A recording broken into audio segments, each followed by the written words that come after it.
Hello students, let's see this question. The question has one assertion, one reason, understand करके correct option choose करना है. So assertion कहता है percentage of phosphorus in an organic compound can be estimated by the formula this. और reason कहता है molar mass of NH3 NH4 thrice PO4.12 MOO3 that is ammonium phosphomolybdate is equals to 1877 gram.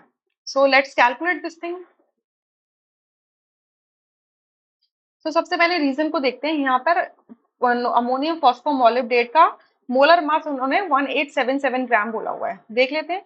देखो nitrogen का जो molar mass होता है that is your 14 gram, hydrogen का 1 ग्राम, phosphorus का 31 ग्राम. मैं मोलर के टर्म्स में बात कर रही हूँ, ठीक है, सबके मोलर मासेस लिख रही हूँ.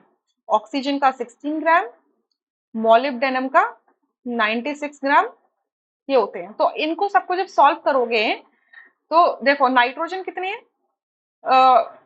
3 है, हाइड्रोजन 12 है, फॉस्फोरस आपका कितना है, 1 है, ऑक्सीजन यहाँ पर 4 है और यहाँ पर 12 से 36 प्लस 4 40 ऑक्सीजन है और 12 आपके मॉलिब्डेनम है. तो उसको जब सॉल्व करोगे तो yes it comes out as 1877 ग्राम.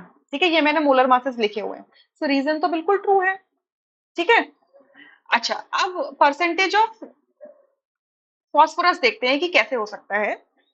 तो देखिए, अगर मैं अमोनियम मॉलिब्डेट के फॉर्म में अगर फॉस्फोरस को प्रेसिपिटेट आउट करवाती हूँ तो मैं क्या बोलूंगी कि आपका अगर मैंने एक मोल अमोनियम फॉस्फो मॉलिब्डेट लिया, ये हो गया मेरा अमोनियम फॉस्फो मॉलिब्डेट. ठीक है, तो इसमें कितने मोल फॉस्फोरस प्रेजेंट है, 1 mole of phosphorus is present. देख रहे हो यहाँ पर सिर्फ एक ही मोल है. ठीक है, 1 मोल अमोनियम फॉस्फोमोलिब्डेट का मास कितना है, 1877 ग्राम. ठीक है, और 1 मोल फॉस्फोरस का कितना होता है, 31 ग्राम.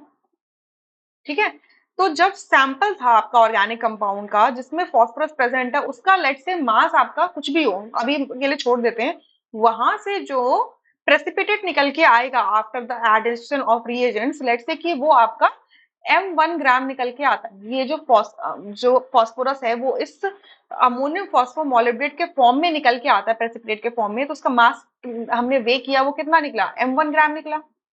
तो M1 ग्राम में कितना फॉस्फोरस होगा, 31 अपॉन 1877 इंटू M1, इतना होगा.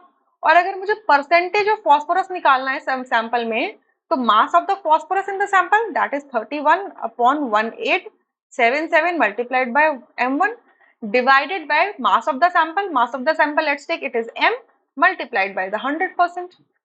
सो देख लो, आपने फॉर्मूला बिल्कुल सही लिखा हुआ, 31 into M1 into 100 divided by 1877 into M. तो ये बिल्कुल सही है. सो ये ट्रू है. सो असर्शन रीजन दोनों ही ट्रू हैं और रीजन असर्शन को एक्सप्लेन करता है. सो ए ऑप्शन करेक्ट हो जाएगा, रेस्ट आर इनकरेक्ट.